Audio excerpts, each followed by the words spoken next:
Hey everyone! Today I'm going to show you how to make fake food for stuffed animals made out of felt. 2 of these are no-sew and the other 2 don't even require a sewing machine. They can all be done by hand. Now let's get started! First up is the croissant, and all you'll need is some tan felt, wire, and I'm also going to use some chalk pastels and a paintbrush, but this is optional. And you'll also need scissors and a little glue. I'm going to start by cutting out a long triangle, and you can make this as big or as small as you want, but I will have a link in the description box with the patterns for these if you want to use the exact same measurements I did. So if you've ever baked those roll-up crescent rolls before, this is kind of the shape we're going for, just a really long triangle. And after cutting this one out, I'm actually going to need to cut another triangle just like this, but I want it to be a little bit smaller. So I'm just eyeballing it again and cutting out a triangle that's a little bit shorter and a little bit skinnier. When you lay the smaller one on top, it should look like this. Now I'm going to grab my wire, and you can even use a straightened out paper clip for this. I'm just going to cut off a piece the same size as that little triangle, or a little bit less. And now that I have that, I'm going to flip this over and just start rolling the felt around this wire. Try to wrap it as tightly as possible, but even if it's not very tight, it should still work. So I'm just rolling it all the way to the tip of the triangle, and once you have that, you can glue the tips in place, or you can first start bending your croissant like I did. You can bend it however much you want. After that, I'm going to glue these triangle points down with some hot glue, but any kind of thicker glue should work for this. You may just need to hold it down for longer. And after that, there's one more step I'm going to do that is optional, and that is adding a little toastiness to the top of my croissant with some chalk pastels. If you don't have this, you can leave it off, or you can also use some darker makeup. I'm just using a paintbrush to brush on this dark tan chalk pastel color, and I used some other orangish brown colors just to get the look I wanted. And as you can see, I brushed on a lot of this because I always like to toast my croissants before eating them, and I think this made it look a little more realistic. And after that, you are done! This was actually so easy, I ended up making another one that was a little smaller, and I think they turned out really cute. The next food I'm going to make is a cinnamon roll, and I'm going to use some tan and brown felt, white yarn, and scissors, and I'm also going to need a ruler and some glue.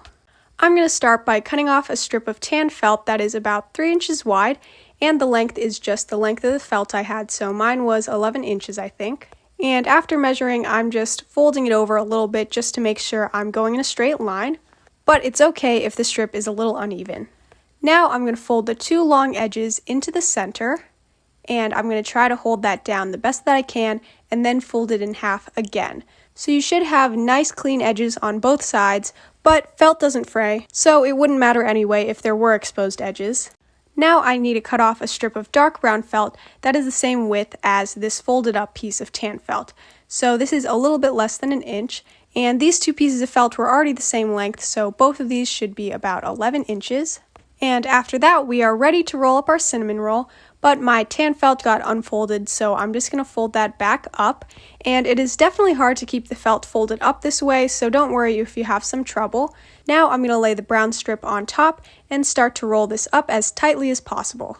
You may have to keep refolding the tan felt, I definitely had to, but once you get towards the end, everything should be sealed in.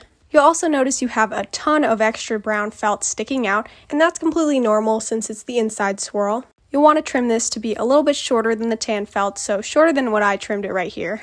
But you can also trim off some of that tan felt just to make the edge neater. And now I'm going to glue this in place. This felt is super thick, so you may have to use really strong glue or just use a needle and thread and do a few stitches. After it's glued in place, I'm just going to lightly push up on the center of the cinnamon roll to make it look more realistic, and I'm also pulling up on that dark brown felt just so you can see that cinnamon swirl really well. Now for the glaze, you have a few options. I'm just going to be doing a light drizzle with some white yarn, just so you can still see the cinnamon roll underneath, but you can also paint on this drizzle or cut out a piece of white felt in the shape of a drizzle and just put it on top. I didn't glue this down so I could still remove it, but after that, you are done! Next, for a healthier alternative, I'm going to be making a carrot for all my bunny stuffed animals. I'm going to need felt, my carrot pattern, scissors, pins and a needle. This is my temporary pin cushion for today, and some matching thread. So I have some orange thread here. First, I'm going to cut out my main carrot piece, so I'm just pinning this pattern onto my orange felt and then cutting it out. The next thing I'm going to do is add some texture to my carrot by just adding a few long stitches on the outside. This is to kind of mimic that rough texture on the outside of a carrot, but this is optional.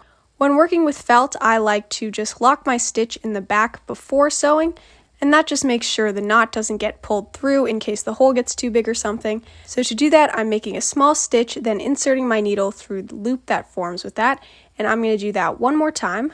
And now, starting at the pointy end, I'm just going to make a few small stitches, and they're actually pretty big stitches, but compared to the ones I'm making later, they are small.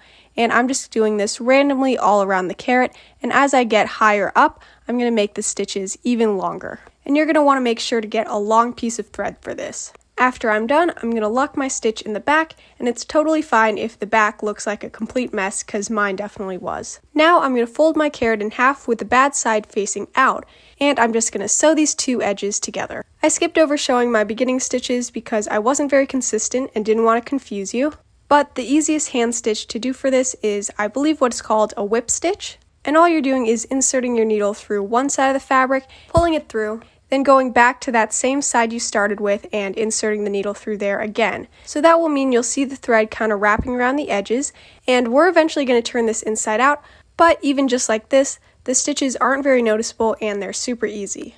Now I'm going to go all the way down to the end of my carrot and lock my stitch. Now it's time to turn it inside out, and to help me I'm going to use the end of a paintbrush to poke out this tiny point, and after that it's time to add our stuffing. Sorry, I forgot to mention this when talking about the materials in the beginning. You can always use fabric scraps in case you don't have any actual stuffing. Here I'm using the end of the paintbrush again to get that stuffing all the way to the bottom, and then I'm going to stuff the rest of it until it is almost full. Then I'm going to set this aside and move on to working on my carrot top. Here I have about a 2.5 by 2.5 inch square of green felt, and I'm going to fold it in half and start cutting out these little carrot sprigs. You can really cut out any shape you want. I went with a kind of complicated shape. It kind of looks like a skinny tree or something. I just wanted mine with very defined little leaves, and you also want to try to make them different heights. Once this was unfolded, I ended up getting 4, but I originally planned to get 6 out of them. I think it looked good with 4, so I just left it, but if you want to make more, you'll just want a longer piece of felt. You can always just go with a simpler shape or even use green yarn. And I also forgot to mention, make sure there's a little strip at the bottom holding it together, because now I'm going to roll that part up, and this is what we're going to tuck into the top of the carrot. And after the whole thing is rolled up, I'm going to set it aside and get back to my carrot. Now I'm going to go in with a needle and thread and just do a running stitch around this top edge. And a running stitch is just going in and out of the fabric, so there will be a space between each stitch. And you could even go in and out and just let the fabric gather on the needle itself, and then pull through the thread all at once. And after you've gone around the entire edge, now's the time to fully stuff the rest of your carrot, and then you can pull on the needle and thread to close it up. Before I close it completely, I need to make sure to add my carrot top, and I'm just going to insert it in the opening, and then pull the thread really tight and lock that before going through the base of the carrot top a few times just to lock it in place. And after that, I'm going to lock my stitch one more time. Now your carrot is done and ready to be enjoyed. Now the last thing I'm going to make is a donut, so I'm going to be using some tan and pink felt, my needle, thread, and pins, and the donut patterns and the stuffing, and of course scissors. Now I'm first going to cut out my donut pieces, and since I need 2 of the exact same shape, I'm first folding over my tan felt before pinning my pattern on top and cutting it out. Cutting the center hole out can be a little bit tricky, but at first I tried folding up the pattern and folding up the circle and then laying that on top, just so I could get the most accurate circle possible. But with it being so tiny, it didn't really come out perfect. So I ended up just going in and winging it, which is definitely fine. Even if it's not a perfect circle, you won't be able to tell in the end. Just make sure it's a little bit smaller than you think it should be, so it should be more like this second one I did. Now I'm going to cut out my frosting piece out of pink felt because I'm going for that strawberry frosting, but you can use any color you want. Now it's time to get sewing, and I'm going to be using some tan thread, and I'm first going to sew my frosting onto one of the donut pieces. Instead of sewing all the way around the edge, which would take longer, I'm just going to do a few stitches here and there that kind of mimic the shape of sprinkles. And this is because I plan to cover them up later with the sprinkles I'm going to glue on top. If you just wanted to sew your sprinkles on like this, you could do this at this point and just use colored thread. After I've roughly gone around the entire edge, I'm just going to lock my stitch in the back. Now I'm going to flip the 2 donut pieces good side to good side, and I'm going to start going around the edge using the same stitch I used for the carrot. I'm still going to turn this inside out later, so I only went about 2/3 of the way around. This does take a while, but it is pretty easy, so this is a great thing to do when watching TV or something. After locking my stitch, I'm going to turn this donut inside out, And since there's still an opening with the donut hole, I'm actually going to sew up the rest of the outside of the donut. The reason I didn't sew it up all the way in the first place is because I was worried that the center hole would be too small to turn the whole thing inside out with. And even after this is all sewn up, we'll still have the hole in the center to stuff the donut from. After locking my stitch, I'm now going to stuff the donut. I stuffed it pretty lightly at first because we're still going to have to sew together the inside hole of the donut, but as you start sewing that inside edge of the donut hole, you can gradually add more stuffing as you go. After adding some of the stuffing, I'm now going to start sewing the inside closed, and I'm going to be using some white thread for this one because I kind of want it to blend in with the pink frosting, but I would have used pink thread if I had it. Now this was a little bit tricky because you have to hold that inside closed tight, which is kind of hard already stuffed like this. And since with this stitch your needle always goes into the same side, I had to constantly feed my needle through the center of the donut, but luckily the circle is smaller so it shouldn't take as long as the outside did.